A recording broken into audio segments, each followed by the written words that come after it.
আজকে আমি আমার পছন্দ মতো চিকেন রান্না করেছি। জানেন, আমার না ঘরোয়া রান্না, বাংলা খাবার এগুলোই বেশি পছন্দ। তেল গরম করে নিয়ে মাংসের টুকরোগুলো দিয়ে দিয়েছি। এবারে গোটা গরম মশলা, পেঁয়াজ কুচি, লবণ, আরও একটা জিনিস দেব, সেটা হচ্ছে সরিষার তেল।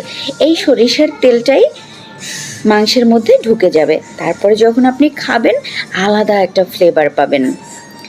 কিছু সময় ঢেকে রাখার পরে আবার ঢাকনাটা খুলে দিয়ে এবারে হলুদ, মরিচ, জিরা, ধনিয়া গুঁড়ো দিয়ে ভালো করে কষিয়ে পরিমাণ মতো জল দিয়ে ফুটিয়ে নেব।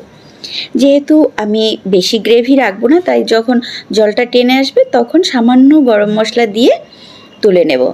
আজকের রেসিপি এ পর্যন্তই ছিল। সবাই ভালো থাকবেন, সুস্থ থাকবেন, সাবধানে থাকবেন।